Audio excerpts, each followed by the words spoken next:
Union home minister Amit Shah आज से 3 दिन तक जम्मू कश्मीर में रहेंगे। उनके 2 दिन श्रीनगर तो 1 दिन जम्मू में बीतेगा। दरअसल आर्टिकल 370 हटने के बाद वे पहली बार जम्मू कश्मीर का दौरा कर रहे हैं।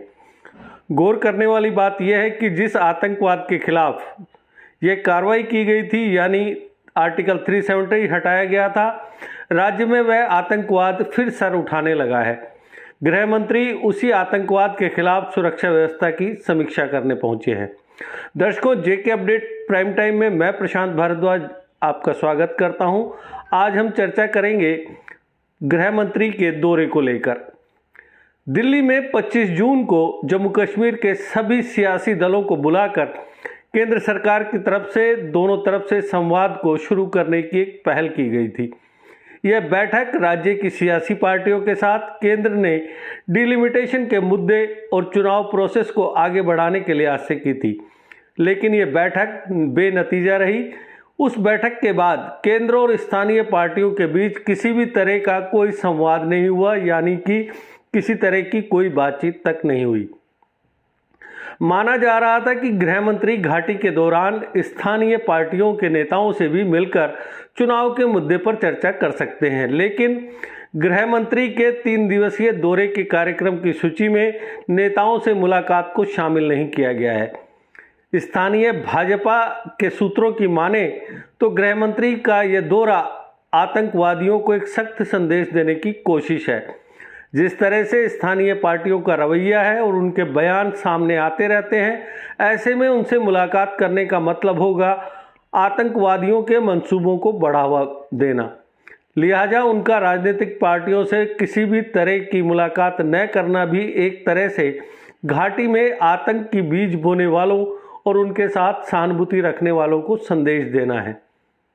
जैसा कि आप सब जानते हैं कि पीपुल्स डेमोक्रेटिक पार्टी के अध्यक्ष महबूबा मुफ्ती और डॉक्टर फारूक अब्दुल्ला गाहे बेगाहे ऐसे बयान देते रहते हैं जिनसे ये संदेशा जाता है कि वे दोनों सिर्फ पाकिस्तान से बातचीत की पैरवी करना चाहते हैं, जबकि केंद्र के साथ वो हमेशा हमलावर रुख अख्तियार करते हैं। यहाँ तक कि महबूबा मुफ्ती लगातार केंद्र पर हमलावर बनी रहती हैं। गृह मंत्री अमित शाह के इस दौरे से यह बताना है कि केंद्र दुविधा में नहीं है। आतंकवादी घटनाओं के साथ सख्ती से निपटा जाएगा। राजनीतिक पार्टियों को अपना रुख साफ करना होगा, या तो वे केंद्र सरकार के साथ हैं या फिर आतंकवादियों के साथ। यहाँ भी वहाँ भी की नीति नहीं चलेगी।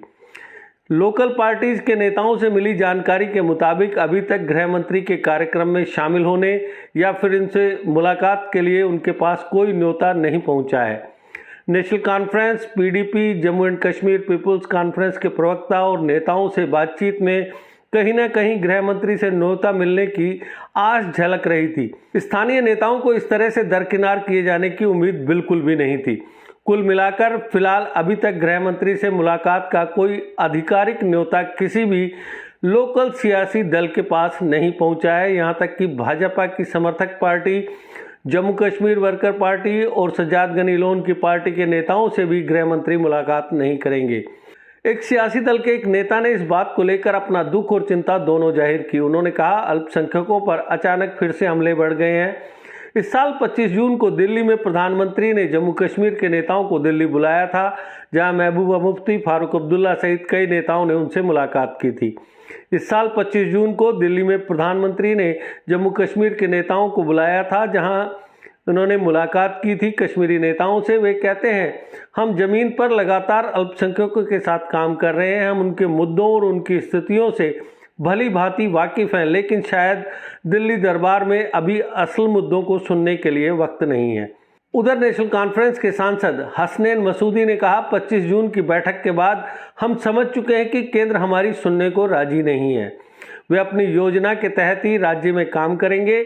जम्मू में सीटें बढ़ने के बाद ही केंद्र यहां चुनाव प्रस्तावित करेगा, लेकिन प्रदेश में दौरे के वक्त स्थानीय पार्टियों को इस कदर दरकिनार करना यह दर्शाता है कि केंद्र हमसे अब संवाद को आगे बढ़ाने का इच्छुक नहीं है। हालांकि अगर गृह मंत्री हमें बुला भी लेते तो आखिर बात क्या करते। हमें जो कहना था, हम 25 जून की बैठक और उसके बाद वहां हुई बातचीत के आधार पर लिखित में भी अपनी राय सौंप चुके हैं, लेकिन उसका जवाब का इंतजार हमें अब तक है। जम्मू एंड कश्मीर पीपुल्स कॉन्फ्रेंस के प्रवक्ता अदनान अशरफ ने भी गृह मंत्री से मुलाकात का न्योता न मिलने की पुष्टि की। वे कहते हैं, जब तक डिलिमिटेशन कमीशन की रिपोर्ट नहीं आती तब तक तो चुनाव की चर्चा ही बेमानी है। हाँ, गृह मंत्री शिष्टाचार मुलाकात कर सकते थे, लेकिन शायद उन्होंने इसकी जरूरत नहीं समझी। ये कार्यक्रम उनका है, वे जिससे चाहे उससे मिले, जिससे नहीं चाहे उससे ना मिले। हमें न्योता मिलता तो हम जाने के बारे में जरूर सोचते। होम मिनिस्टर ने श्रीनगर में आज यूनिफाइड कमांड मीट में सुरक्षा स्थिति का जायजा लिया। इस मीटिंग में रा प्रमुख Samant Kumar Goel, senior army officers, IB chief समेत बड़े सिक्योरिटी ऑफिसर्स मौजूद रहे। शाह ने बैठक में कश्मीर में बढ़ते आतंकवाद और कट्टरता पर सुरक्षा एजेंसियों से जवाब मांगा। उन्होंने घाटी में लंबे समय तक चलने वाली मुठभेड़ पर भी सफाई मांगी। बैठक में घाटी में लगातार हो रही आम नागरिकों की हत्या और सीमा पार से होने वाली घुसपैठ में बढ़ोतरी पर भी चर्चा की गई। अब देखना यह होगा कि अमित शाह के दौरे के बाद जम्मू कश्मीर की सिक्योरिटी सिचुएशन में कोई पॉजिटिव बदलाव आता है या नहीं, और आतंकवादियों के खिलाफ और कड़ी कार्रवाई का क्या नतीजा रहता है। तो दर्शकों, आज के प्राइम टाइम में बस इतना ही। कल फिर किसी नए मुद्दे पर आपसे करेंगे चर्चा। तब तक दीजिए इजाजत। नमस्कार। जीके अपडेट रहे हमारे साथ।